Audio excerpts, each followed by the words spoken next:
Hello everyone and welcome to the GamerGuild Podcast, your weekly news show where we break down all the week's video game news for your viewing and listening pleasure right here on youtube.com/GamerGuildTV and up there in the digital clouds on your podcast platform of choice.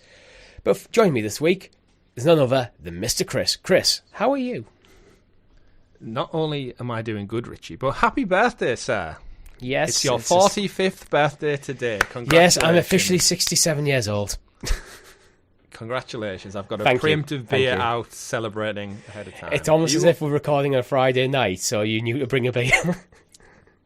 I mean, I brought it half for your birthday, half because it's Friday night. It's Friday, and we are going out tomorrow to celebrate. That is true. It is true. So yeah, we're recording this Friday night, which is the 17th, which is actually my birthday.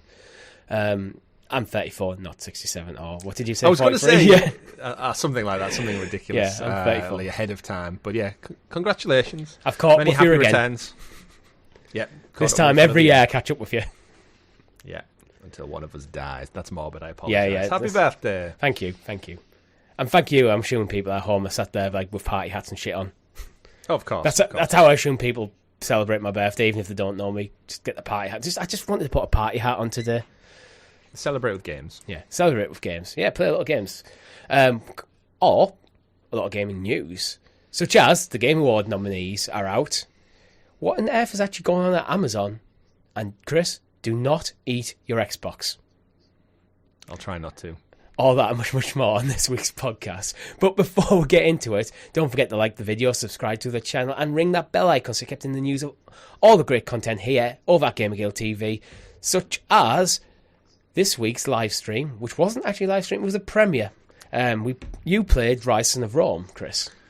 I did, yes. It's been coming for quite some time, this. Very well aware, Rise Son of Rome, one of the Xbox One launch titles, has its 10th anniversary, or its 10th birthday, as you will, keeping in line with the theme. This Tuesday, so at the time the show goes live, tomorrow, Tuesday the 22nd.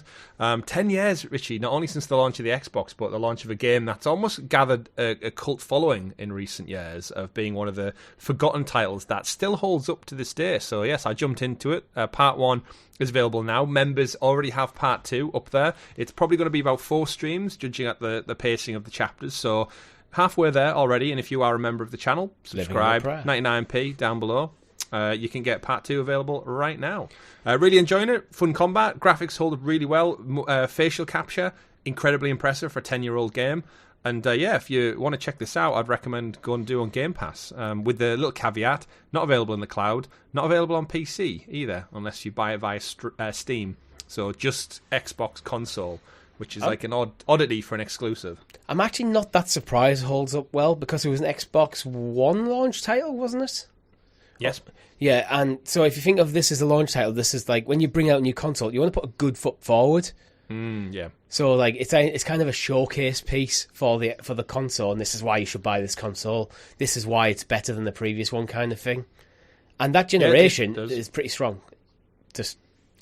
Yeah, absolutely. It runs on the CryEngine. It was developed by Crytek, and then obviously we've heard rumors about a sequel.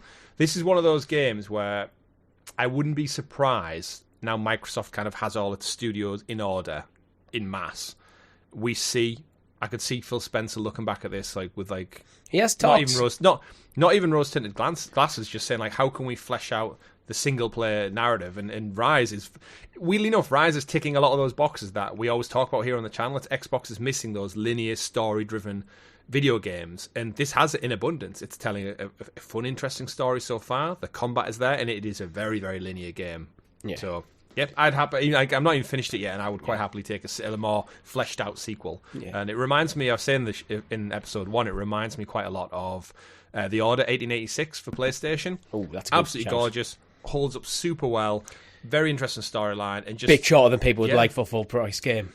Yeah, well, Rise Son of Rome's apparently looking to be probably 7-ish hours. Yeah, so on launch, when you're paying like £60, it's the main criticism of The Order was just the length. Yeah, it's too short for the amount of money, which is, I actually always think it was a fair criticism. I actually was lucky enough. I think I got it much later. It was the PlayStation Plus eventually came on too, and that's when I played it, and I really enjoyed it. So, which is why I can just be such an advocate for that game, because I don't feel like I didn't get my value for money in it. And the only game, I think, in the history of video games to show a vampire penis in incredible detail. Interesting, yeah. What, Rise or Order? Order. It might happen in Rise yet, but I'm very much not expecting a vampire penis to show up in Rise, Son of Rome. Let me know in the comments below if you know of another game where there's a detailed vampire penis. There you go. You weren't expecting that, were you? And flaccid and flopping all over the place. Chris wants to see veins. No, I don't. No, sorry. I'm sorry, everyone. I've been a bit ill this week, and yeah. That doesn't excuse loose. No, moving on. I've got the kind of post-illness high. I'm I'm ready to face life again after a few days of just being dead on the couch.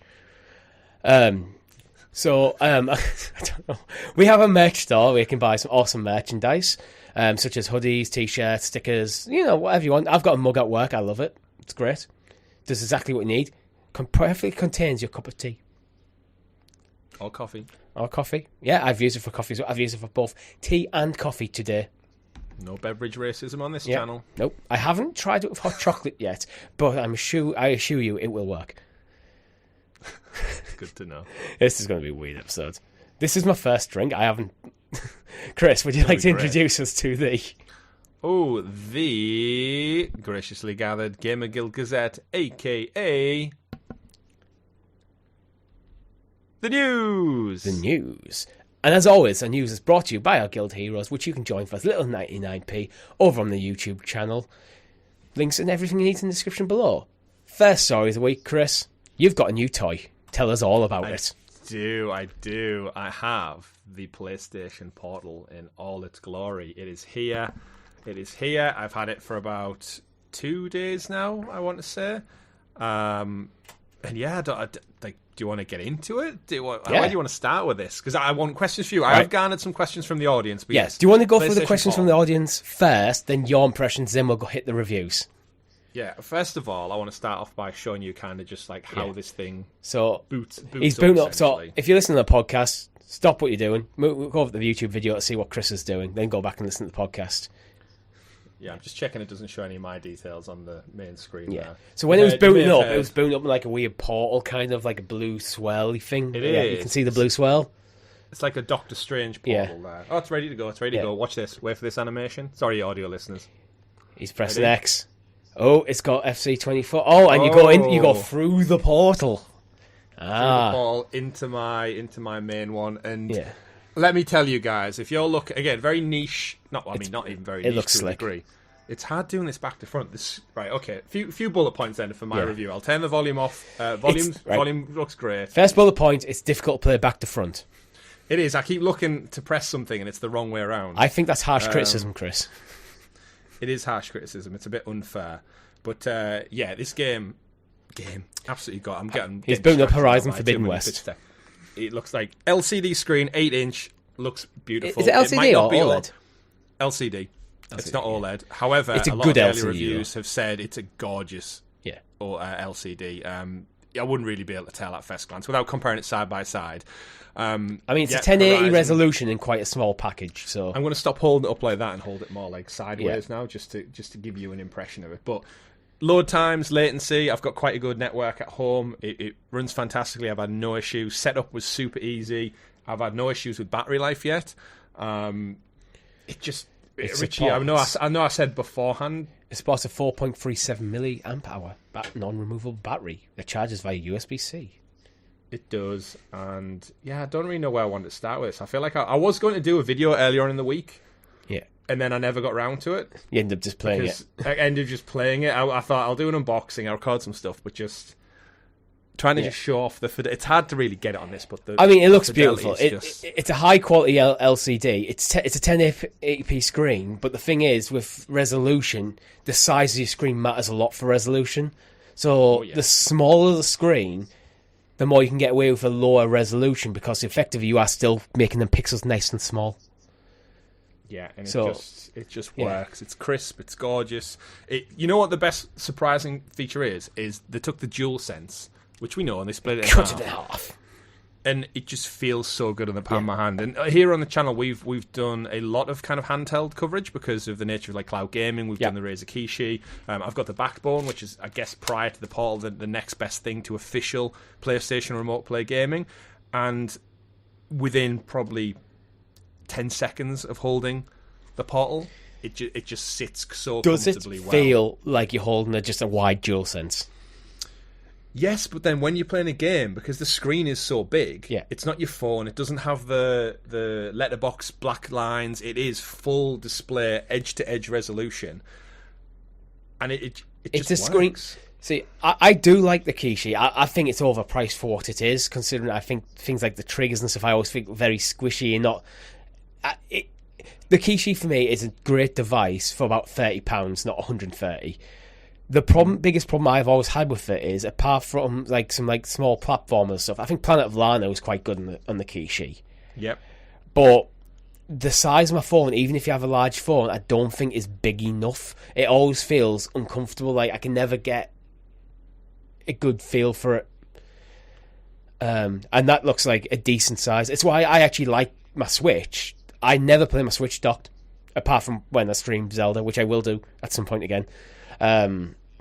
That's the only time I ever play my Switch docked, because I prefer it in its handheld mode.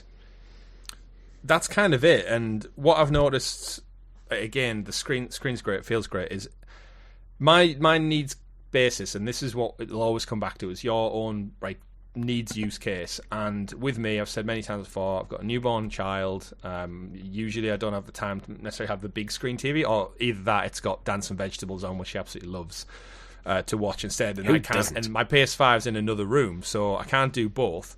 I do actually do parenting in between. I don't always just put her in the corner and whatever. But having that just like device to pick up and play a FIFA game while I'm on the couch while she's playing in her little playpen thing, it ticks that box. When I'm upstairs chilling in bed on a night and I've got maybe like 50 minutes wind down, I don't want to sit downstairs. I can go chill upstairs, just bash out a game of FIFA or something. Or again, no one will say it out loud, but yeah, fantastic on the toilet. Just going to say it. It fits that gap. We all know, you men out there, everyone watching along, we know we all spend well over half an hour in there sometimes. That's a couple I'd of games imagine of FIFA. longer if you have a family. Yeah, you hide away in there. It becomes you time. Absolutely. And you know what? I've been using it predominantly for trophy cleanup on Alan Wake. Alan Wake looks great as well. I think older games, again, because it's a smaller screen, as you said, the fidelity kind of gets hidden a little bit in the smaller screen. Yeah. So it kind of just looks just as great, if not better, because it's like 1080p right up against my face. 1080p is absolutely fine. Obviously, you're not going to get the same as like 2K or 4K in terms of how pretty it looks. But I pretty much always play 1080p, and I've never looked at a game when, ooh, that's rough. It's usually things like the quality of textures and stuff that I always think makes a game look bad, rather than the resolution at 1080p. Because you can get diminishing returns, great. and for that size of screen, to be honest, you could probably get away with 720p and be fine. Yeah, you probably would be, but it's nice to know that they've kind of compensated for that. But it just, I think it just works. They'd come under flack for 720p, I would have thought, but I'm going to turn this off now. Yeah. Put it So in rest mode. no noticeable latency or anything like that in terms of the inputs. None. Again, my infrastructure at home, it's set up with Google Wi-Fi, and I've got about 200 down. Oh, I don't know, varies up, but that doesn't matter as much. And it just, it works. I've tried it in various parts of my house. I've tried it with a hotspot. I know we had a few questions people wrote in about them from the show. So we can answer them now if you want. Have you tried it away from your house? This was Fabled Alpaca from our Discord. So not away from my house, but I have used my hotspot from my phone, which the device doesn't know if I'm at home or not. So it worked via a hotspot. So absolutely. Basically, you can connect to your PC via public Wi-Fi, basically. Yeah. So one of the few differences with the Portal essentially is when you tap up or you swipe down from the top right, you get this little sub menu, which has like airplane mode, settings, and you can go into settings and you see there you've got network, systems, display and brightness, control, and then sign out, which is to log out your PSN account.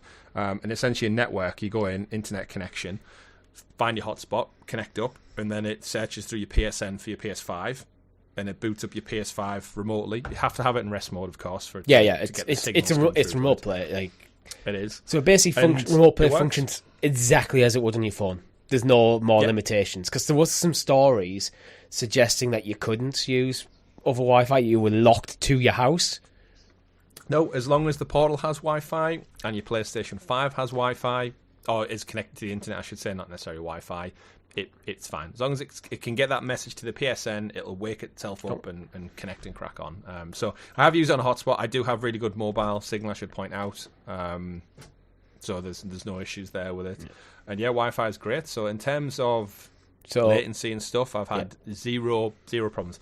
And remote play prior did work through mobile, okay.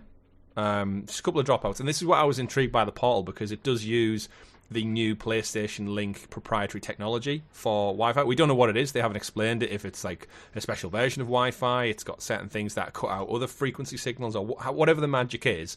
But the performance on the Portal for me has been better than it would traditionally be on my phone being whacked into the backbone of the Razer Kishi. The PlayStation Link meant to be is much more for things like headphone use and stuff. We don't really know. They've just said connecting stuff up. Yeah, because Wi-Fi is kind of Wi-Fi to a certain degree. There's certain bands of Wi-Fi, but you can only, whatever's transmitted, you can only pick up that and transmit to the same bands. Otherwise, you can't just have a device going, I'm going to use a different band of Wi-Fi. Go, oh, I'm hearing nothing. No, but it might have its own, it might lock itself down to a certain frequency, which cuts out. It does have. So it's I think it does have a good quality Wi-Fi 5 card, I believe. So yeah, it does. Yeah, standard 802.11. But in terms of the banding, it might do what a lot of smart routers do. You can prioritize internet bandwidth. So I can do it on my Google Wi-Fi. I can go in, find my PS5, and prioritize that as a device for bandwidth for 8+ hours. Yeah. The Portal might just do that perpetually by design. So that combination of good hardware and software, quite optimized software for this application. So it's not dealing with heavy loads that just don't need to be there. But I suppose it is a one-function device, so it doesn't have loads of different applications. So it all it needs to do is remote play. That's it. Yeah, and that's, again, pro and con. So it's dedicated, so it's not getting impacted by outside elements. But at the same time, I do wish it had a couple of more things, which we've discussed previously on the show. But have you tried opening up something like YouTube on your PlayStation 5 via remote play? So good question. One of the questions I've got down here, which I did try myself, is movie content. So if I was to go to Netflix or YouTube, it doesn't work. It pops up with a little message that says you cannot stream this content via remote play. That's a shame. It might be something to look at, but I'd imagine it goes back to broadcasting licensing, and it's you don't know, when you play football in a pub and you need a special license because it's commercial broadcast. Because the content holder doesn't really know where it's being streamed to, so there's. If I'm being cynical, it might be because Sony are trying to start their own digital media platform. And then maybe this comes in with PlayStation Plus and maybe goes on this device. So you're trying to go, well, you can... And maybe things like Netflix and Crunchyroll and YouTube and stuff might come down the line after they've had a good run-up of their own stuff, uncontested. I mean, to be fair, the Sony Play Pictures or whatever it was called also doesn't work. Yeah, so, that's what I was thinking of, actually. Yeah, maybe that's they want to get that going first before they let anyone else at it. Quite possible. Oh, you could be right. It could just be a broadcast license thing, because effectively your PlayStation would be broadcasting. Actually, I'm not sure because it's down your account, so it's. I'm not quite sure the legalities there. But yeah, another kind of side bar to that, which is very fitting. I figured out. We know the device doesn't have cloud gaming, even though, ironically enough, PlayStation are promoting PS5 cloud streaming at the moment. I've seen YouTube adverts, I've seen adverts across a few things promoting it. And I thought, surely, if I go into my PS5, you can obviously cloud stream from that now. You just press the option button and it says download or stream as an option for a lot of video games, especially the ones in the PS Plus library. I'll just stream it to my console, which is then just being mirrored to my device. It's the same thing, unfortunately. So if I boot up Horizon Zero Dawn via stream, it can run fine on my PS5. It runs great on the TV. As soon as you do remote play, you get the error message that pops up and says you can't broadcast via remote play to a second device, which is but it's all PlayStation. It's all you. Seems like such a simple fix. Part of me wonders, are PlayStation intentionally reminding people that they are working on cloud stuff, because they've been under criticism for not really doing anything in the cloud space. Especially when the PlayStation Portal came out, and that was first announced, like, yeah, it's a remote play device, we're not doing cloud stuff. And then everyone criticised, there's a lot of criticism, well, why not? Then they went, and that did an announcement saying we're still working on cloud stuff with PS5 cloud. Maybe they're holding back till they're confident in the quality. Because Sony have this thing where, with their first-party titles, for example, the bastion of quality. I wonder if that's the case. Until they're happy with the quality of the driver, keep the powder dry. Because there's no reason, theoretically, based on the technology that's in this device, that it couldn't do cloud gaming.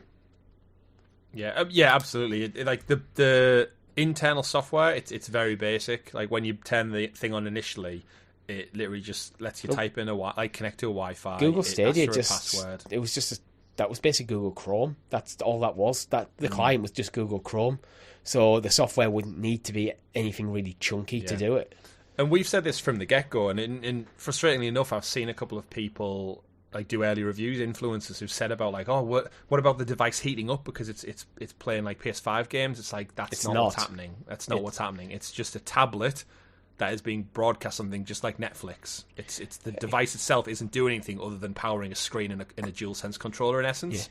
Yeah. It's like if you watch Avatar: Way of Water, beautiful film on your phone, it's not rendering the film. That's not how this works. It's the same thing, but yeah. So aside from that, PS4. Yeah. Sorry. Any look at the PS4? No, so this is a PS5 exclusive device. Yeah. So I haven't tested it myself, but I have seen a couple of people ask about it in the questions. Basically, when you go to cloud streaming, all the marketing and the way the software is rigged up is it doesn't work that way. So my guess, this is the PlayStation Link thing coming into it. Your PS4 will not have PlayStation Link built into it. That wasn't part of the roadmap. That wasn't part of the plan. There might be just sunsetting the PS4 anyway. It might just be that choice. Rather than limitation. It's surprising the PlayStation Vita still works with remote play on the PS5. Like that's quite impressive. Actually, my experience with remote play is remoting into my PS4 via my PS5 works quite well. The other way around doesn't work so well. It might just be the little limitation of the PS4. They're looking at the hardware in there, the wireless card, and goes, it's not great. So let's not potentially damage the reputation of our device by unlocking it to PS4 and people having a lackluster experience. Yeah, when it's not the portal's fault in that sense, it could be the PS4's limitation. Because that's the thing when you're doing like any sort of remote play, you have to have a good connection on both sides. Yeah, absolutely. You need it to go both ways streets. But that was so in summary, lovely little device. I'm absolutely in love with it. It's timed really well because it's nearly Christmas, and this is my Christmas present to myself, kind of going halves with the wife.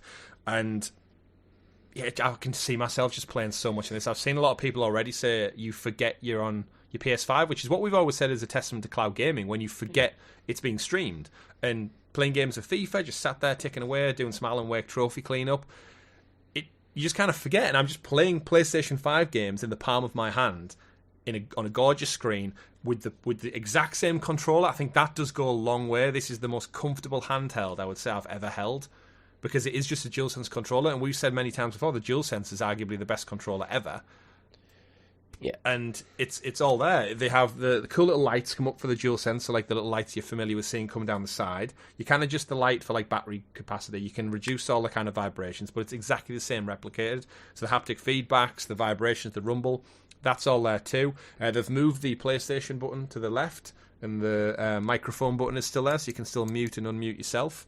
Audio and power on the bottom there, you can just see 3.5mm audio jack. Yeah. If you haven't bought the £200 PlayStation, that's one thing I'm just glancing through some of the Metacritic reviews, and in general, I'm reading it as quite mixed, and I almost want to separate the reviews into two categories. Those who reviews it as the device as it is are generally going, it's good. Mm-hmm. Those who are reviewing the device as what they'd like it to be are generally kind of going, it's not as good as they'd like it. And those who are wanting, I think they're both valid, to be honest. Yeah, it is, isn't it? Sometimes I do think if you're going to go into a review, do it on its merits. Like Sony didn't come out and say it can do all these magical things. They've said it's an accessory that streams your PS5, and that's what it does to a great degree. The only thing that I think it should definitely do that Sony have decided not to is allow me to use my own Bluetooth earbuds.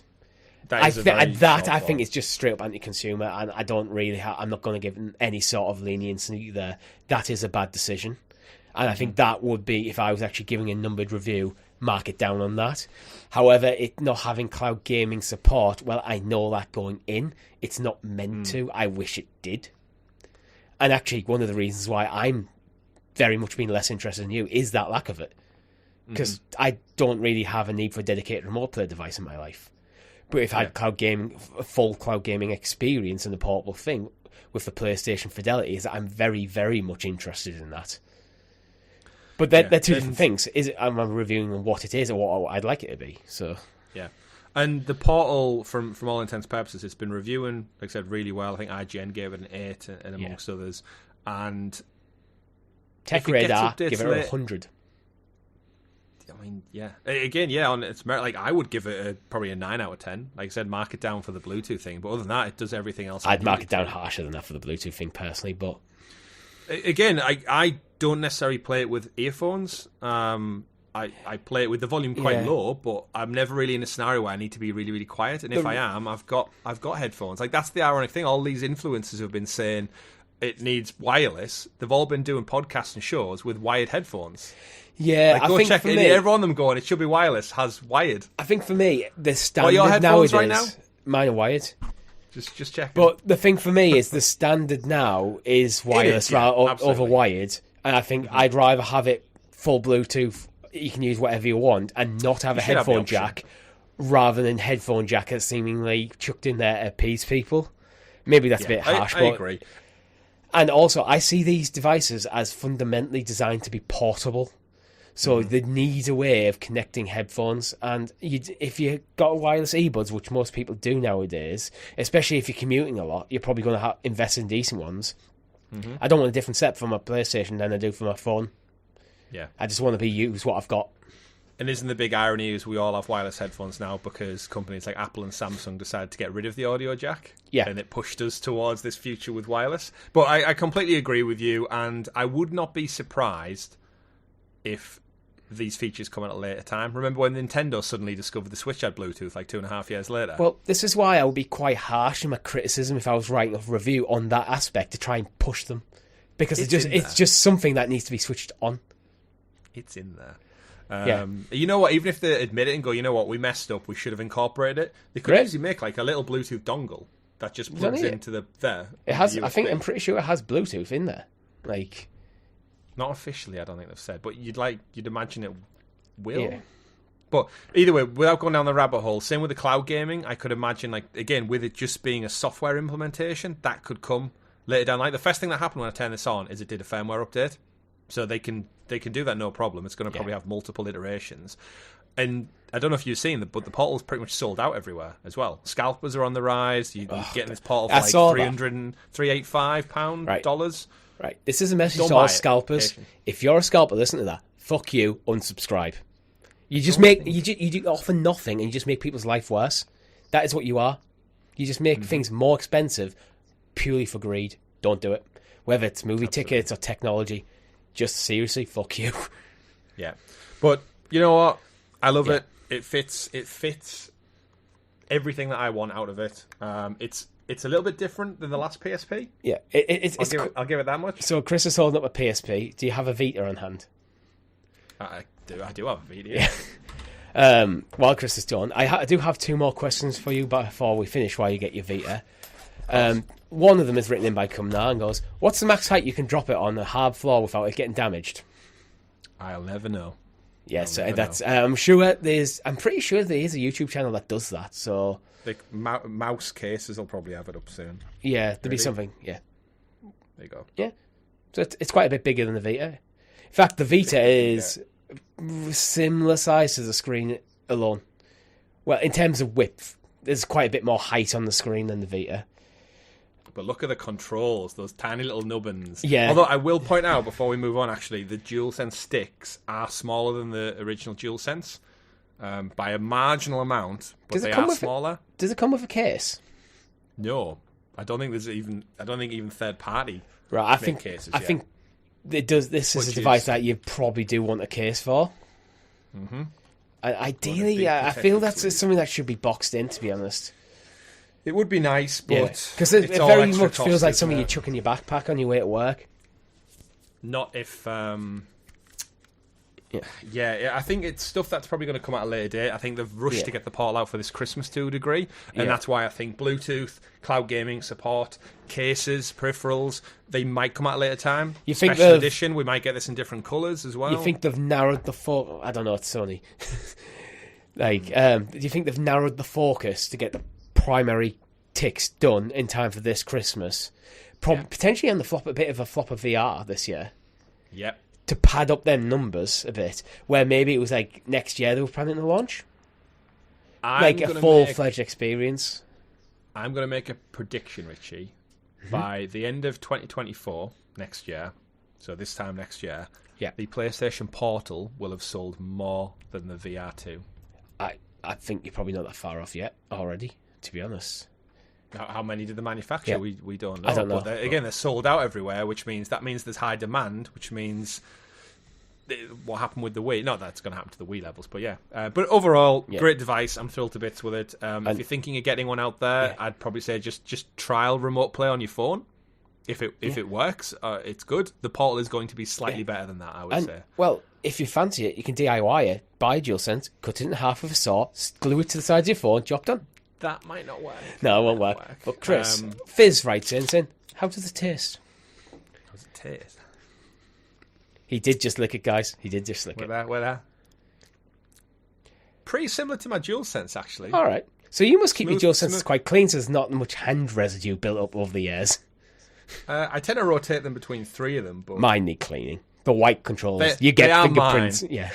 They are solely my devices, so it's not like I'm sharing them around or anything like that. But soft to the tongue, nice mild palate, and very plasticky. Yeah. So, well, I think we'll move on from that. Let us know in the comments below if you've had one, what your thoughts are. And I think it's time we talk about the Game Awards, Chris. It's that time of year. We're always going to talk. We're talking about the Game Awards most likely every week now, leading up to them. Yeah, it's almost I'm excited. I'm looking forward to it. There is some controversy. There's multiple categories. But, best I haven't actually dug because I was there. I haven't actually dug deep into the categories yet. So, you guys, you're gonna have to bear with me. So, where do you want to start, Chris, on this? Because there's a lot of categories. Now, we're not going to cover everything. I was going to say we've done this before, where we kind of get caught up a little bit. I think we start at Game of the Year, the biggest one, and we just work our way through a couple of them that we have like interest in and we've played them, because we could start off in the lesser ones and then run out of time very, very quickly in the show. So let's go from the top and we'll go break it down from there. So Game of the Year, recognising a game that delivers the absolute best experience across all creative and technical fields. The nominees are Alan Wake 2, Remedy Entertainment, Epic Games Publishing; Baldur's Gate 3, Larian Studios; Marvel's Spider-Man 2, Insomniac SIE; Resident Evil 4, Capcom; Super Mario Bros. Wonder, Nintendo EFD, Nintendo; The Legend of Zelda, Tears of the Kingdom, Nintendo EFD, Nintendo. Two things. Going forward, you don't need to say who. Yeah, sorry, I just got caught up with it. Secondly, you keep saying EFD. That's what it says. On the Game Awards thing? EPD. EPD. You said F twice. I'm not wearing my glasses. Well. And also, why did you give the shade to Capcom? You went through them all with quite a lot of praise, and then you went Resident Evil 4. I don't know. I didn't mean it. Capcom. Like you were surprised it was Capcom. No, to be honest, I'm more surprised that Super Mario Bros. Wonder got in there. Well, this is the thing, right? So, caveat to any of our Game of the Year conversation for the coming weeks ahead. We're only human. We run on our own budget. As much as our wonderful members support the channel, like you can by clicking join below, we don't have enough to fund or the time in our lives to play every game. So all of our Game of the Year or Game Awards conversation is always caveated with we haven't played everything. We have tastes, we have interests, so there will be amazing titles which you out there will no doubt absolutely love, and we've not touched or we don't like. Technically, apologies, but yes, as a channel, we've played 4, maybe 5 of these games. Yeah, Have you started Alan Wake 2 yet? I haven't bought it yet. Okay, I'm waiting for my November paycheck to buy Alan Wake 2. And I'll confess, it was a long time ago, back on the Stadia days, that I played Baldur's Gate 3. Mm-hmm. But I've got significant experience with Legend of Zelda. We've both platinum Spider-Man. I think Rob's completed Resident Evil 4. Did you play Resident Evil 4? No, I'm waiting to do my full playthrough of all of them. All right, yeah. Soon, in the new year. So, Game of the Year, Richie. For me, there's some glaring omissions from Game of the Year. Yeah, I would actually agree. Although, I don't think these are a bad selection. I think this is probably one of the hardest Game of the Year shortlists to create. If ever. Yeah. I think the only real sure-in was probably Zelda and Baldur's Gate. Yeah, I would agree. I think Baldur's Gate's got I think that's going to be the winner for me. Personally, yeah, I agree. And having never played it, just the sheer hype in the industry, and everyone who's played it absolutely gushes over this game. And it's a weird one because Tears of the Kingdom, a lot of people said it's like more of the same, but it's not. It's absolutely not. Tears of the Kingdom is very... there's more to it. They've changed some mechanics. Yeah. But the same kind of philosophy that went into Breath of the Wild is present in Tears of the Kingdom. But they admitted that. That's why Tears of the Kingdom exists, because they hadn't done everything they wanted to do with that iteration of Zelda and Link and that iteration of Hyrule. Yeah, it's one of those. Yeah, I mean, you could reduce all video games down. Spider-Man's just more Spider-Man's. Mario's just another 2D Mario game. But at the end of the day, like, you've got to take them on the merits. And for me, I think the biggest standout that irritates me personally, and I know a lot of people out there, is why is Resident Evil 4 Remake in there when, for Game of the Year, I'm one of those people who I genuinely believe if it's going off a foundation of something that existed and got its plaudits back in, 2008, 9? Yeah. I don't know when 4 came out, even earlier probably.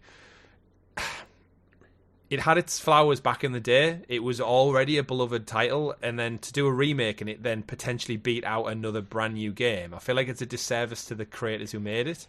I think there's certain circumstances where...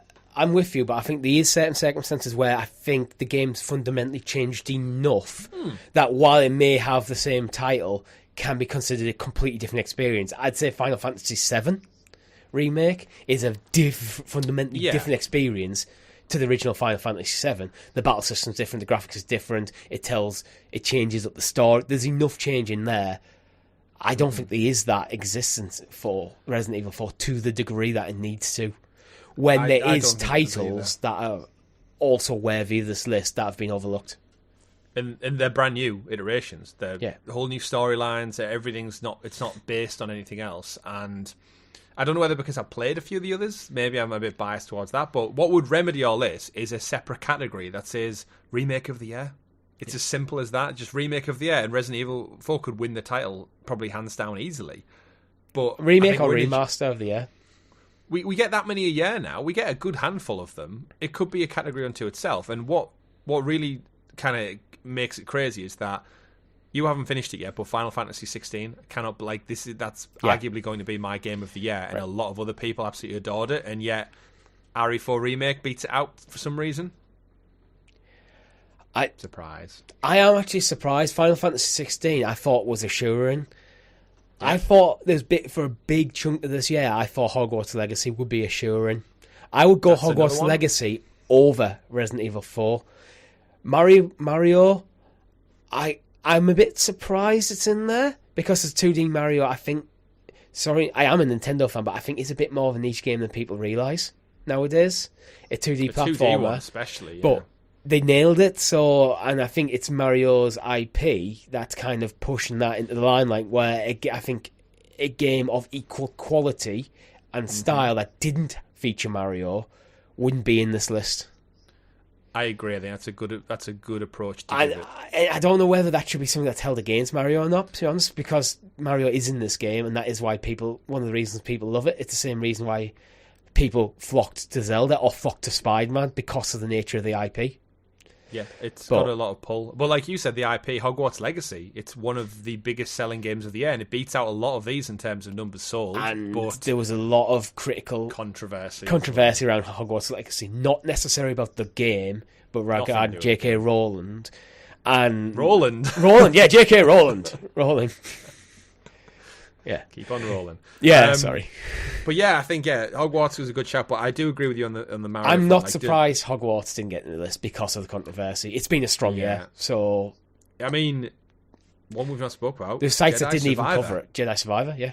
In another year, Jedi Survivor would have been one of the front runners for Game of the Year, and it can't even make the final 6. Does that fall on the same potential caveat that Spider-Man 2 and Zelda coming, where it's just the next of the same thing? And perhaps of the 3, it's the weaker of the next of the thing. Quite possibly. Again, you've got like a bit of recency bias. Like, is Alan Wake sneaking in there because it only came out last month? Or, from what I'm hearing, Alan Wake is just that fantastic of a freaking game. I can't wait to get to it, and by the end of next month, I'll be able to give you my impressions on that. And my Game of the Year could pivot from Final Fantasy to Alan Wake. So I'm trying to think. But what a year. But I guess anything else remedied. that could be missed could be remedied by giving it a remedy. I mean, there's an argument to be made for Sea of Stars. I don't think Sea of Stars actually belongs on this list. I love Sea of Stars. It's not for this list, though. For me, it's for a different list. We'll get I think it could be going to RPG or indie. And indie is actually controversial, I actually think. Remember when Untitled Goose Game won the Game of the Year at the DICE Awards? Yeah.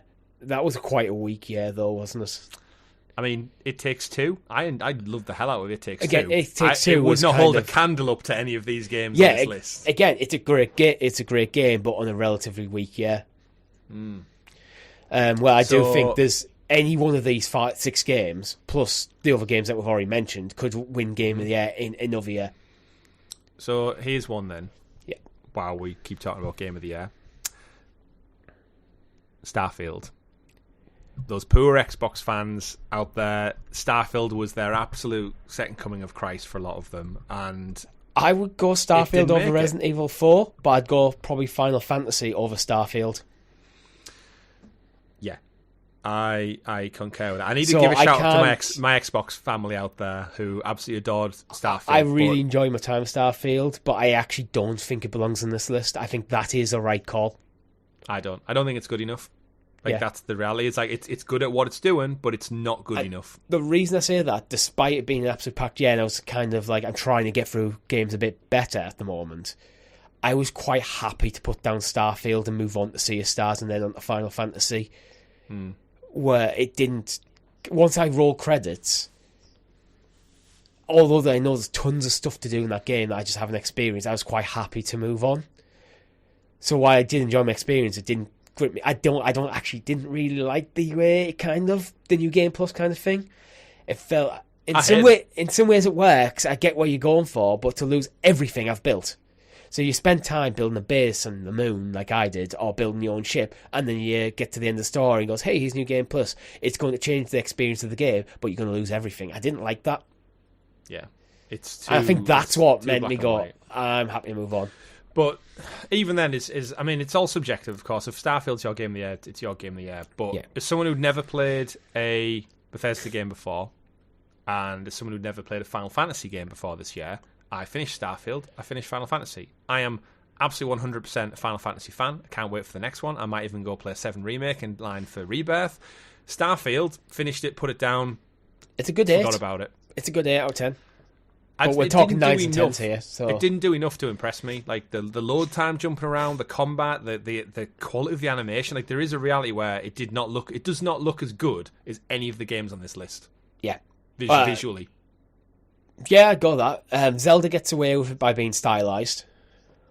Yeah, that counts. It's a choice. Yeah. It's a design. They could have done that. Zelda is a feat of magic. The quality of that game on that device.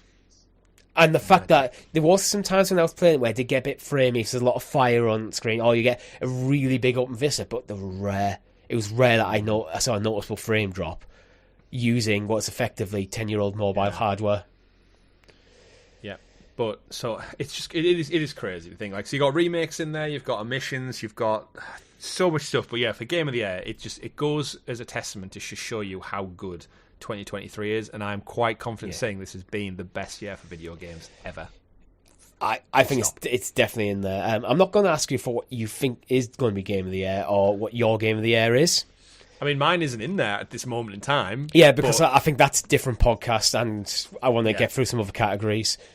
We'll cover what we think will win on the eve of the Game Awards.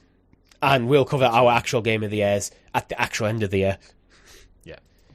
Christmas special. Yeah, so moving on. So let's go Best Narrative, because I think that's... Or do you want to go game direction first? Up to you, you're the host. We'll go narrative, because I think that's both close to both of our hearts. A good narrative game. Absolutely. I think we have controversy again. So the nominees: Alan Wake 2, Baldur's Gate 3, Cyberpunk 2077, Phantom Liberty from CD Projekt Red, Final Fantasy 16 from Square Enix, and Marvel Spider-Man 2. I'm saying controversy because DLC's got into it. Yes, this goes for the ongoing game category as well. Cyberpunk Phantom Liberty is in both. I mean, the categories for outstanding storytelling and narrative development. Can we overlook the DLC situation if it is story DLC? Because then do we focus purely on what is the best narrative that has been told this year? I mean, yeah, it probably gets a pass in this category. The ongoing game one irritates me because it's not... Cyberpunk is not an ongoing game. Just because you keep playing it, after this they're done with the DLC. You got 2.0, you get the DLC, they're done. Hands down, dropped it, they're moving on to the next Witcher title. Ongoing it's game, not ongoing. For me, Division, is a game. Destiny. It's a game as a service. You're Fortnite. You're constantly adding new stuff to it. Seasons. It's not, okay, we've made a game, here's some DLC, and then we're moving on to the next thing. Absolutely. Yeah. In terms of best narrative, though, yes, I guess we'll give it a pass for that, because if it's the most outstanding story told this year, even if it is DLC, then yeah, have at it. I've got a feeling Baldur's Gate. What are the nominations for audio listeners? So I've already said them, but it's Alan Wake 2, Baldur's Gate 3, Cyberpunk 2077, Phantom Liberty, Final Fantasy 16, and Marvel Spider-Man 2. I think Spider-Man needs to be in the conversation. But I haven't played Final Fantasy to any real depth yet. I haven't played Phantom Liberty, I haven't played Alan Wake, and I haven't played Baldur's Gate 3 past the first act. This is why our show is terrible for the Game Awards, because we haven't had the luxury of playing them all. I can go off what I've listened to and what the general games industry thinks of from all the podcasts and shows I've listened to and what I've seen online. I feel like it might lean towards Alan Wake in these final... Everyone's telling me the story in Alan Wake is just something amazing. And I haven't experienced it yet. But Baldur's Gate 3 is fundamentally a story-driven game. But is it Baldur's Gate 3 because it's more sandboxy in storytelling? Because it's a true RPG. You're investing your character, your personality, whatever you want to do with that character, into the world, and then playing through the narrative where there's actual branching paths and actual decision-making occurs. Does that count for or against something where a more pure, this is the narrative? My guess, because of the way it's kind of like politics a little bit with this, I feel like Baldur's Gate will win Game of the Year, which means all of the other categories get the nods for this. So I think it won't win Best Narrative purely because people will maybe give the flowers to Final Fantasy for this one or Alan Wake. I don't think Cyberpunk will get it purely because it's DLC. It'll have that DLC stink on it where maybe a lot of people who vote maybe haven't got around to playing it. Which is a reality, even in the industry. The people who vote might not have played all these games. Yeah, I can guarantee they won't have done. But the big outlets tend to do these as a team. Yeah, they do. They tend to all put the votes in and go off numbers and stuff like that. So I would say Final Fantasy for now. I've even voted. Next category. Let's go art direction. I've looked at best overall direction, and it's basic Game of the Year 2.0. So I'm going to skip it. Ooh, so best art direction for outstanding creative and or technical achievement in artistic design and animation. Alan Wake 2, Hi-Fi Rush, Lies of P, Super Mario Bros. Wonder, Legend of Zelda Tears of the Kingdom. I'm trying to pick categories that are actually interested to talk about and have a bit more of a variety in games, so we're not talking about the same 4, 5, 6 games all over and over again. Absolutely. So for me, I think Alan Wake 2 apparently does amazing stuff with live action, and it blends it with the CGI mocap very, very well. Lies of P, very, very great artistic choice. Mario Brothers, beautiful, bright colours, and Zelda is the fantastic art style that is Zelda. But it's Hi-Fi Rush, isn't it? Hi-Fi Rush. I'm with Hi-Fi Rush is just visually, it's stunning. It's different. It blends anime, cartoon, and it's a comic book come to life in the best way I've ever seen. Absolutely. Zelda looks beautiful, but it is the same art style as Breath of the Wild. Mm-hmm. So that does it's harsh to mark it down because it's still there's nothing wrong with the art style, and it is the art style that launched 1,000 clones, but it's not elevated, the performance has elevated the game, but the art style itself isn't necessarily. Yeah. Mario Wonder, I know Mario connoisseurs are going to hate me for this, but does just look to me like another Mario game. I don't think that's a problem. Yeah, just because you got a pink Wonder Flower in there doesn't mean it doesn't look anything like the last Super Mario Bros. Game. Yeah, I know like connoisseurs will look at it and go, oh, well, this is different. It is actually probably is a lot. So if you A-B'd them, you could probably tell a lot. But without having done that, only watching the trailers, it does very much look like, in my mind, what a Mario game should look like. Mm-hmm. Alan Wake looks beautiful, again, only trailers. Liza P, I know why it's in here, but it's depressing. It's dark, it's dingy. Yeah, it looks great, but it also looks like Bloodborne and Dark Souls. It doesn't look distinct enough on its own to the other style games to be standout for me. I think Liza P is potentially a bigger exponent in a different category than this. I agree. I think Hi-Fi Rush came out and it's like, this is different. I know the comic book lifestyle has been done before, but it was impactful when it came out. Shall we move on to Best Score and Music? For outstanding music, inclusive of score, original song, and all licensed soundtrack. Right, I'm going to say this. Licensed soundtrack should not be in here. I agree. Unless it is fundamental to the game. Grand Theft Auto driving around and having some pop music on, not fundamental to the game. Yeah. Where if you went and played something like Marvel's Avengers, not Avengers, Guardians of the Galaxy, where it's like diegetic scoring, that would work for me. Yeah, which is why I wouldn't vote for Hi-Fi Rush. It's got a lot of original music, but it does lean on some of the official licensed music to make certain parts of the game like pop, and they're great and they work super well. But I don't think they should get plaudits for that as such. And this is score and music, not sound design. And that's a different category altogether. I would have thought Alan Wake 2 would be better higher up in the sound design category, considering the style of game. I think it'll do well for sound design because of the horror aspects of it. Yeah. However, I don't know if you've seen it, there's a part in Alan Wake 2 where the live-action actors, Sam Lake, Alan Wake's actor, they have a musical score with the band from the game, which are known as the Gods of Asgard, and they're two old guys who used to have a rock band. Yeah, it is a really good name. They do rock music, and apparently Alan Wake 2, somewhere in it, has a full live video performance that you can see on YouTube now as a music video. And it's like it does a recap of the first game in the musical performance, and it's getting like everyone's saying it's terrific. So I can't wait to get to that. So I'm leaning towards Alan Wake just based on how novelty, how new, how fresh, and how wacky it is.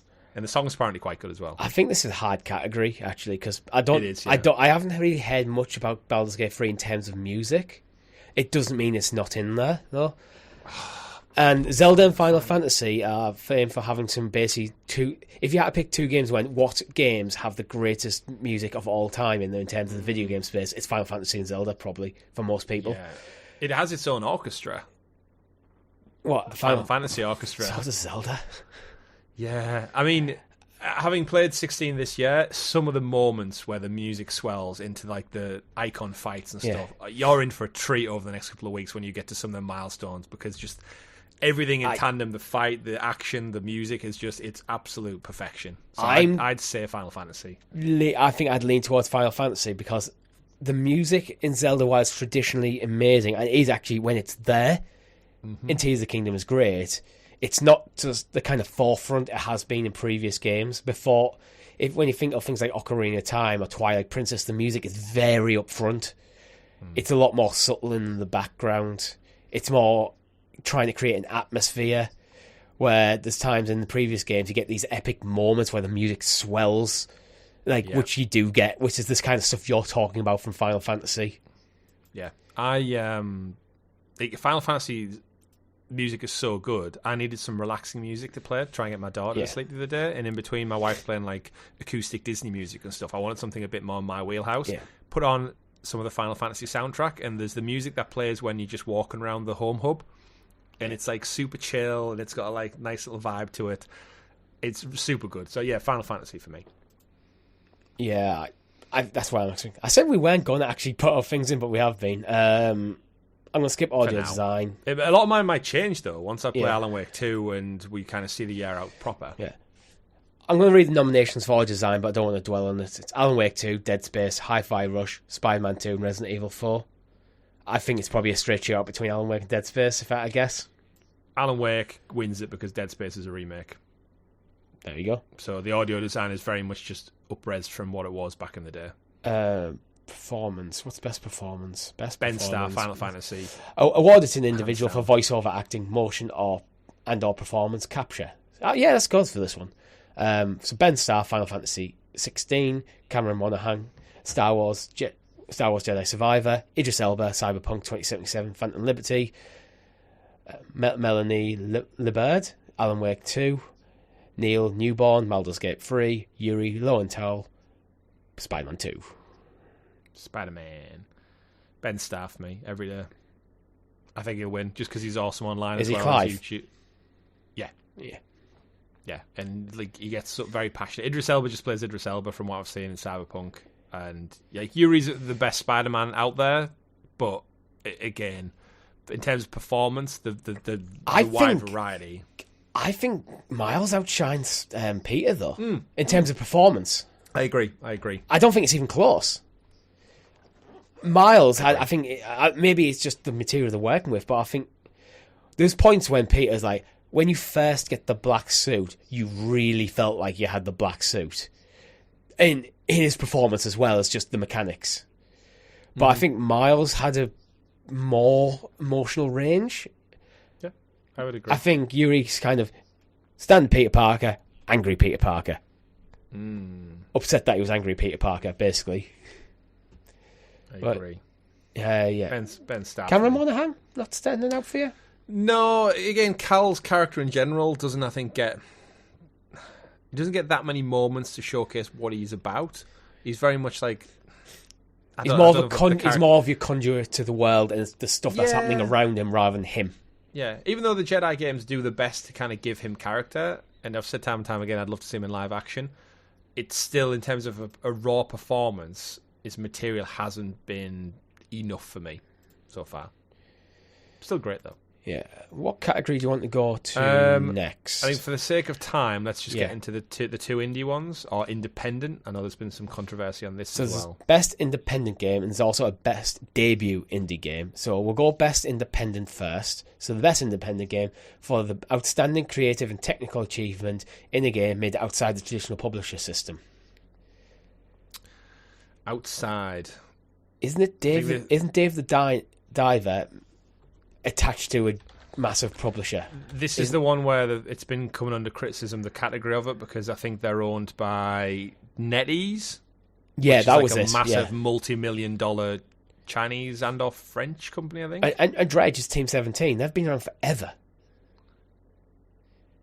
Even Annapurna is like, technically, yes, they are independently published, but it's like, I don't know. It's that thing where when I think of indie, I think of like a small team of people who are self-funded and they have like a handful of employees. It's in outside the traditional publisher system. I would say, while Annapurna, for example, who made Cocoon, who's one of the categories, I would say while they're a smaller player in the publisher system, they are part of the traditional publisher system. Likewise, I would say Team 17 are, who published Dredge. Yeah.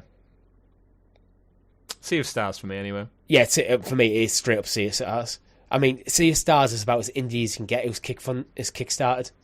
Kick-funded. It's so kickstarted. There's literally an area in the game dedicated to all the Kickstarters. And it's like, it's called a crypt, and you can go in. There's like loads of tombstones for every single Kickstarter. Yeah. Like, it can't get more independent than that. And it's also a supremely awesome game. Yeah, so, I agree. I've heard Dave the Diver is amazing. I've heard good things about Cocoon. I've heard good things about Viewfinder. But the only reason I'm talking about this is for Sea of Stars, to be fair. Yeah, for me, the big disappointing one that misses out is Planet of Lana. Yes. In terms of indie game, I do feel like it could have got in there. I wonder if that was just the time it came out, because it didn't come out at the same time as like Zelda and Star Wars. So it was about March, April. It may have just not had the opportunity to have the same impact to get in people's minds, which I think matters more for indie games. Yeah. Action game. Action game. The best debut in indie game was pretty much the same list without Sea of Stars, so I'm just going to skip it. I think Cocoon will win that one. Yeah. Best action game. For the best game in the action genre, primarily focused on combat, so basically 90% of games. So I haven't played anything. Dead Island 2, Ghost Runner 2, Remnant, Hi-Fi Rush. I mean, I'd say there's an argument for Hi-Fi Rush because it did something unique with the music element, but I do think the Game Awards does love themselves a good From Software game, and Armored Core is going to be snubbed on everything, and I feel like Armored Core is going to get almost like an Elden Ring boost because of how beloved Elden Ring is, and I think it's going to win Best Action Game because this is a weak category, to be honest. Yeah. The reason I'm saying this weak category is no reflection on these games. It's a reflection on the games that should be in here. Because Zelda is an action game. There's actually Final Fantasy category as well. Yeah, Final Fantasy is an action game. It's more of an action game than an RPG. It just is nowadays. Like Starfield, you could consider that an action game. There's lots of stuff you could put. I mean, everything's got action in it now, realistically. Yeah, so this is why Zelda I think is in the action adventure category. Yeah, well, I think that's the one that wins. Well, Star Wars Jedi Survivor sneaks into that one, action adventure. Yeah, but if people are looking at Game of the Year and going Baldur's Gate, this is where I think the political voting comes in. This is where Zelda picks up their title. I agree. And I don't think unfortunately, I don't think it might be a recency bias thing, but I think at the time Star Wars kind of came out head to head with Zelda, and there was a clear winner in terms of mindshare. Star Wars. It really wasn't. Star Wars, it did well. Like, I haven't really heard any bad things, but the gaming industry loved Zelda, so absolutely. Best RPG. Same with RPG. I think this will be the one people give to Starfield. Not because it's the best RPG, because I think there's other titles in this list that could beat it. I disagree. I think this will be Final Fantasy, even though I don't think it should be in the category. Yeah, because it's not a true RPG, really. Final Fantasy's series, its origins as an RPG. This is very much an action game, though. But likewise, I'd say Lies of P is more of an action game than an RPG. Yeah, I agree. But I think they'll give it to Starfield because it's the only category. And they'll think like Xbox needs a win somewhere. And I think RPG needs to be redefined a bit. It's become too broad, and anything to be considered. Like that, when I think of RPG now, I think of the combat between action games and RPG games. If it's very much play skill based, I'm leaning towards action. Mm-hmm. Where if it's kind of your stats, equipment kind of stuff matter more than your actual personal skill, I'm thinking that's more RPG. Or if it's like maybe a strategy. So like Baldur's Gate, you could be the best person ever with a mouse and keyboard. You could be crap at Baldur's Gate if you don't get your strategies right. I would agree. Yeah. Yeah, a few of the categories need a bit of a shake-up. Right, let's wrap up this topic because we're over an hour into the show. Any more categories you want to look into before we move on? No, I think we've covered off the most ones that we'd have any kind of input into them. Best adaptation, which I guess leans into our ClickerCast one, Richie. That's more away from games. And between Castlevania Nocturne, Gran Turismo movie, The Last of Us, Super Mario Bros. Movie, Twisted Metal, I think we can all agree that The Last of Us is some of the best television, if not the best ever, so it should definitely win. And the best podcast relating to a video game adaptation is clearly the ClickerCast. Clearly is. And I guess before we round up things, is look at the most anticipated game coming up, because then that's into the future. No one can really. I hate it as well, but for the sake of it, is that we can all look at this category with a level playing field that no one's played anything. Right, it's the one category we can look at. I think it might be Star Wars Outlaws. I disagree. But you're a Final Fantasy. The reason I disagree is because Final Fantasy VII Remake did really well. And it's one of the most beloved games of all time. And Star Wars Outlaws is made by Ubisoft, who are quite controversial in terms of the quality. True. That's true. I am very much interested in Outlaws, but it's also rumoured to be very delayed as well. So that's true. And then final one. Hades 2 deserves a shout actually here as well. Final one for us: best content creator of the year, GamerGuildTV, baby. And if you don't agree, hit the like button. And if you do agree, subscribe to the channel and hit the bell icon. So we know. See, either way, we win. So let's move on to your PlayStation Plus games for mid-November. Oh, we've got more news this week. That's great. We actually have news. It's not just talking about the PlayStation Portal and Game Awards. We actually have some news. So we've got our PlayStation Plus games for November. The big shout-outs, Teardown, Dragon's Dogma, Dark Arisen, Superliminal, and there's a few more, Chris. Would you like to go into them? It's a weak edition of... There's nothing really in here. Papa the Rapper 2, great. Up, the Disney game. It's got a PS5 version for some reason. The movie came out. It's a great movie, but yeah, weak editions for this month. I think they're maybe knowing that they're going into the busy period of the year with like Call of Duties and EA Sports FC and Spider-Man being out. I think PlayStation traditionally take the foot off the pedal a little bit when it comes to the subscriptions this time of year, because no one's really looking at it anyway. There's that many titles that people want to buy and play. That's all that needs to be said, really. You're on mute. I don't think PlayStation have had the foot on the pedal this year, though. In terms of subscriptions, I think PlayStation Plus has been very lackluster this year. It has. There's been a lot of great games come to PlayStation, but there's not been much that have come in PlayStation Plus where it's like, oh, I'm very happy that's now in my library. Mm-hmm. There's stuff like, it's fine. But it's fine. Yeah. Should we talk about Amazon Luna, Chris? We should, yeah. Let's get on to the final big story of the week. Yeah.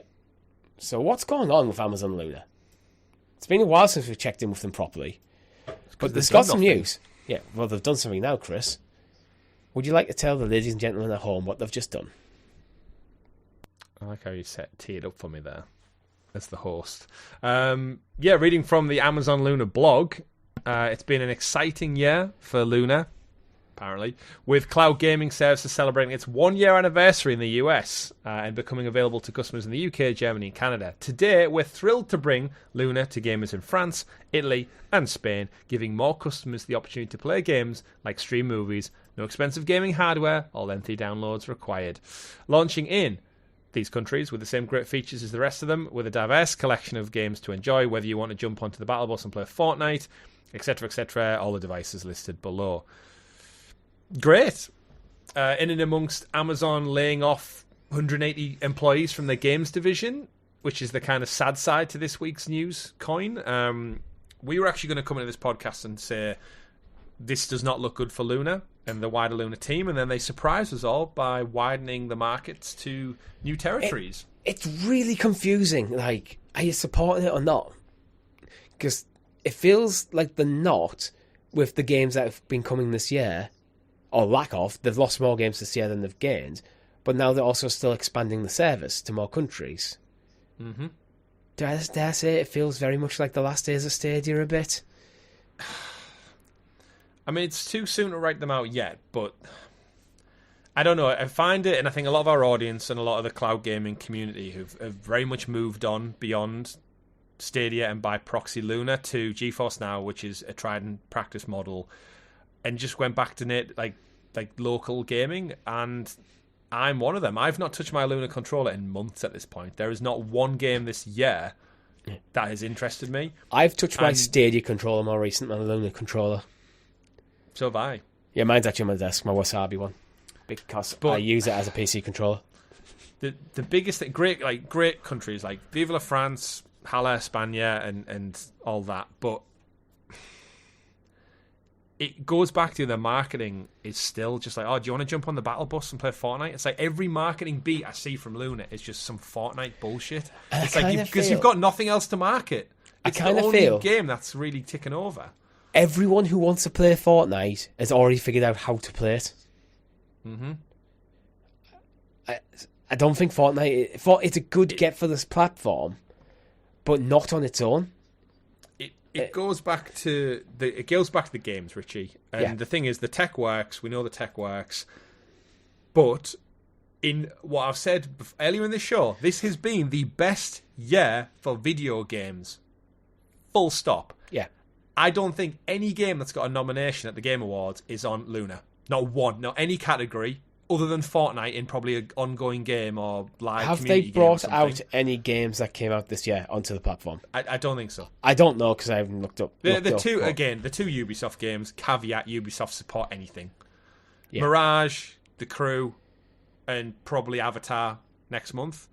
Albeit that is 3 AAA games. Avatar could be in the mix for next year. Assassin's Creed, we've just done the Game Awards thing. I didn't see a single mention, even on categories we didn't cover. And The Crew was, again... The blog, they're promoting like Team Sonic Racing, SpongeBob, and Arkham Knight. Arkham Knight is 10 years old. Nearly, give or take. Like, come on. We've had Gotham Knights and Suicide... If you tell me about Suicide Squad coming out in 2 months' time on the platform, great. But you're not. The reason I bring up the last days of Stadia, because it very much feels like I get the impression that the team actually working directly for Amazon Luna are passionate about it. They know the tech's good, but they're not given the resources to realise the vision they have. Not at all. Where Amazon as a massive entity, at Amazon, is all about the money for Amazon. And if you think anything else, you're deluding yourself. It's all about the money. Amazon will do whatever it takes to get as much money as possible. I think they're looking at it and going, as long as it's making... They'll probably have an accepted level of loss they're willing to put into it. And if it goes beyond that, I think that's when they start looking to kill it. So this might just be a case of, it's this thing, it's doing over there, it's causing us no harm, we're not losing much money on it, just leave it go. That's the kind of impression. That's the kind, yeah. But that's the thing. Like, that might be the attitude from Amazon now, but that was probably the attitude for Google in the last year before they decided to kill it. And then if it doesn't pick up, but they're doing nothing to give it anyone reason to give it a pick up, it's like it's cool that it's coming to France, Italy, and Spain. But if you're a gamer in France, go, oh cool, this is Amazon Luna thing. You look at the game list and go, well, I can play all these games elsewhere. I don't know. I struggle to see at the moment, unfortunately. This is just a shame with cloud gaming. It feels very much at a lull. Xbox are slowing down. PlayStation occasionally have to pop their head up and go, we are doing something, we promise. GeForce now are the only ones that are doing something. They've updated their account sync stuff. Our Discord's been talking about, go check out in the description. We don't have time to cover it. But there's not really any new players coming in that are really rocking the boat here. But at least they're doing something. Like, again, we talk about PlayStation, but we lament them. But they put out a VR2 this year. They put out a Portal now. And they've also put out Final Fantasy exclusive, Spider-Man 2 exclusive. Like, and every other third-party game under the sun is on the platform. Luna's done nothing but take games away and expand to 3 new countries that, in argument's sake, should have been there at the EU launch. When the UK went live, the rest of Europe should have gone. Yeah. But it didn't, and now we get this great thing where... I still argue to this day that one of the biggest strengths of Stadia wasn't console gaming, it was PC gaming. PCs are very expensive. So if you can take traditional PC games, like Baldur's Gate, for example, potential Game of the Year winner, odds-on favourite, in my opinion, which is fundamentally designed as a mouse and keyboard experience, but then you don't have to buy expensive hardware to play that game, you can just use the cloud... Mm-hmm. That is one of the reasons why I fell in love with Stadia, of the concept to begin with. Not to bridge the gap on console gaming, but to bridge the gap on PC gaming. And I don't think any platform really does that for me yet. Maybe GeForce Now, but I have other issues with GeForce Now that I'm not going to reiterate. I've brought them up many times. Let's not open that can of worms. But yeah, again, like, congratulations to the people in Spain, Italy, and France who can finally play alongside us. Enjoy Sonic and Overcooked. Not this year's Sonic, not the Sonic game that came out this year. I mean, Overcooked. Sonic and Overcooked. You're in for a good evening there, but that's it. And yeah, I don't know. They need to hit the ground running in 2024. Otherwise, it's just one of them self-fulfilling prophecies where they ain't getting any games, no one's talking about it, no one's playing it. And like you said, the team are no doubt amazing over there. The people who've worked on it want it to succeed. But if you're not getting the games, unfortunately, it still goes back to my social presence, Richie. Amazon Luna, 32,000 followers on Twitter, formerly known as Twitter. Google Stadia, 242. This is a platform that's been nearly dead a year, and it's got 200% more subs, followers. Yeah. But we digress. Yeah, we digress, and we're going to move on, actually, to talk about Avatar Frontiers of Pandora, Chris, which you've already mentioned in this show. We're 2 weeks away. Coming to Luna. It's coming to Luna, it is. Been a bit quiet, actually, I think, for 2 weeks out. It has been, and without a movie to push it, it's interesting. They just announced that it's getting season pass content with 2 story packs, which is very similar to Far Cry, ironically, that it looks like a Far Cry game with an Avatar skin. To do it a disservice, no doubt. But yeah, season pass, 2 story packs, bunch of other perks and whistles, customized cosmetics and weapons and whatnot.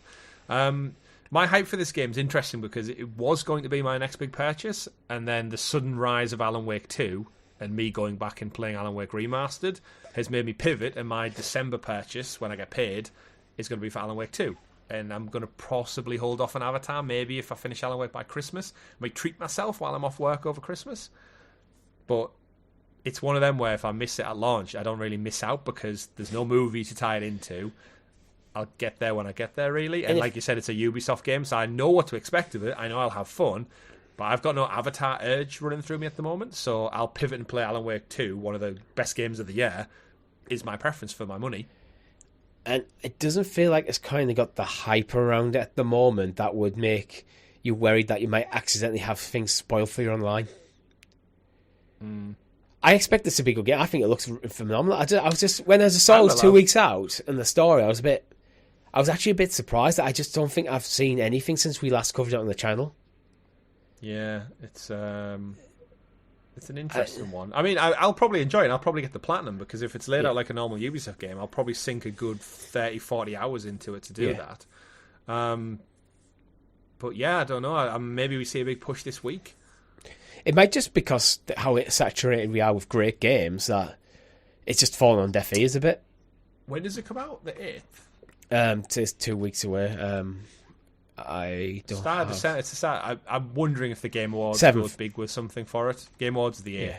So I think Game Awards, Ubisoft will pay. Oh, I can see that being front and centre. Yeah, I can almost see that being the opening trailer, to be honest. Yeah, same. Yeah, and maybe end with something like, I don't know, what's a big title that we're expecting? Last of Us Factions. It was Neil Druckmann was on stage last year saying, "We'll show you more this year." They showed us nothing other than a shitty piece of concept art. Yeah, but in this year we've also been told that that was a firework. If you heard a pop from my end, there was a firework. Don't know why, but there was. Celebrating the launch of France and Italy getting Luna. Yeah, and just to round things up, we have some Spyro the Dragon news arrives on Crash Team Rumble for a 3rd season. I actually forgot Crash Team Rumble's still going, to be honest. So did everybody else. I just put this in the doc just to bemoan, once again, one of the biggest Crash Bandicoot fans you'll ever see, and Spyro fans, as many of our listeners and viewers know. This game should not exist. They should have put all of their Toys for Bob interests and energy into making a Spyro sequel, like they did with Crash. And all the money and investment time they spent, we could just have right now Spyro 4. It would be a perfect. It wouldn't even need to do any great. Just be another modern day platform that looked like the trilogy remake, and it would sell more than Rumble is doing. Rumble should have been a free to play, but instead we get Season 3. He's Spyro the Dragon in Season 3 of Crash Team Rumble. No one's playing it. Make it free to play, Activision, and just let us get on with it. Move on. Sorry. The thing is, I think this is clearly they're trying to turn something into a game as a service that no one's actually asking for. Yeah, it's the market. It's game development by marketing exec rather than actually by the game developers having a passion project that they think a lot of people fall in love with, and then build a game around that. And there has to be some marketing execs involvement. Of course, this needs to sell, but it does feel like, oh well, we want games as a service. Use Crash Bandicoot to make a games as a service. Just go do it. It's bad Activision practice, unfortunately. We've seen it happen time and time again. But I'm yet to play anything other than the demo yet, and I'll just wait for my next Crash game. I didn't even play that. I don't think it looked any good. And our last story is, Chris, this is a quintessential Xbox story as we know it. We've had hoodies for controllers. and other bullshit Here like we that. go. Yeah. Would you like a chocolate Xbox? No, I wouldn't, Richie. That is the correct answer. I mean, it almost feels like one of them jokes, like a chocolate fire guard. Like, oh, you're almost as good as a chocolate Xbox because it would melt if it was half real and made of chocolate. I'm sure it tastes delicious. But I think it's actually I think it's just an Xbox controller. Actually, the Xbox have partnered. Reading from a tweet from IGN, Xbox have partnered with Wonka to give away the first ever edible chocolate Xbox controller and the special edition Xbox Series X. The console is not edible, but the controller is. Like, hang on a sec. We've all played games where you get a bit hand sweaty. Mm-hmm. Do you just breaking your controller with your body heat? I mean, do you think this controller has legit electrical components inside it? I'd expect it does. No, I think it's just a chocolate shell that looks like a controller. I don't think they're going to go to that depth to just make a I demand an actual chocolate controller. No. Although the only thing going for this, to tie things back to the beginning of the show, it probably tastes better than this one that I tasted earlier on in the show, the DualSense. I don't think there's anything going for this, Chris. This is a stupid... It's one of them stupid It's Xbox marketing things that I always put in because I think they're stupid, and it's just like, why we do it? And the reason they do it is because idiots like us talk about it on podcasts. There's a Bluey Xbox and controller with the new Bluey video game that just launched. There'll be a lot of parents out there. Hashtag Bluey Xbox sweepstakes will net you a Bluey Xbox. There is. But I mean, actually, I think it looks better than the chocolate one, to be honest, even though I have no interest in Bluey at all. Doesn't melt. Yeah, it doesn't melt at all. Let's round out the show, Chris. This game in video games saw my birthday in video games. Ooh, what? Yeah, what could I have got over the years for my birthday? Oh, let's have a look. There's some great ones on this list. Yeah, I could have got a PS3. Yeah, you could. You could have got a PlayStation 3 on your birthday 17 years ago today. And I never did. Let's see. Luigi's Mansion 22 years ago today. Metroid Prime and Metroid Fusion. Oh, that's two good ones. Same day, actually. Mario Kart Double Dash 20 years ago. Yeah. Swap that out for a better racer. Need for Speed Underground, the OG, one of the best. 2 was better, but still, Need for Speed Underground had to start somewhere. 20 years ago today. Metal Gear Solid 3. Snake Eater. Not to be confused with Metal Gear Solid Delta Snake Eater. As if it's 19 years since Metal Gear Solid 3. Left 4 Dead. Another great one. What a day. Your birthday is fantastic. What came out this year? Nothing? Anything? The Walking Dead Destinies. Persona 5 Tactica, which didn't even make the news because we're just too busy. Naruto X Boruto Ultimate Ninja Storm Connections. Yeah, to be fair, I actually, for my birthday, I'm usually quite lucky because it's usually this time of year Pokemon comes out. It's not always on my birthday, but it's always around it. We got Ultra Sun and Ultra Moon, which I never actually played. They're one of the few I didn't play. Star Wars Battlefront, 2. Far Cry 4. Lego Indiana Jones 2. One for you, Chris. The adventure continues. Star Wars Battlefront, terrific game. I can't believe it was 8 years ago. Jeez, that's when I moved into my house. It's a stacked day, isn't it? In an empty living room with just a TV, I remember playing it. Far Cry 4 as well. I think it was one of the last PS4 games I remember playing in my old house before I moved. So, yeah, some good staples in time there. But yeah, ironically, The Walking Dead Destinies it came out. Have you seen this game, by the way? I know we won't get too much into it, but it's telling the story season 1 through 3 of The Walking Dead, and your decisions split. So instead of if Rick wasn't unconscious, it flips it. So if Shane survived and it was the other way around, and you basically play through the TV show. Did they skip season 2 entirely? I don't know. They might do. Depends what the budget is for. Because that's why I stopped watching it, because it was boring as hell. But yeah, if this game came out 10 years ago when the series was around, I'm sure it would have been hype as anything. But the graphics look bad. It's an odd premise, and The Walking Dead's kind of done for me now. I know the spin-offs, but yeah. But what a day for both human beings and video games, Richie. And I've just had a sneak peek at what would come out on the 18th. One for you, Chris. 007 Nightfire. Oh, Nightfire. There's actually some other good stuff that comes out tomorrow, like the Wii U and the GameCube. Rogue Squadron 2. Yeah, Pokemon. Well, but that's a whole different day. Yeah, that's a whole different day. And this is the end of this podcast. You can get a whole different podcast next week on Monday on YouTube.com and at GamerGuildTV and on podcast servers up there in the digital clouds on your podcast service of choice. If you liked the video, make sure you hit the like button, subscribe to the channel, and ring that bell so you keep in the loop of all a great show. I've given you some tasks this week. Get in the comments. Make sure you do them. What was it? Nice. Vampire penises to start? Yeah, it's been a bit of an odd episode with that kind of thing. I will say for Rise, though, Son of Rome, its 10th-year anniversary is tomorrow, Tuesday the 22nd of November.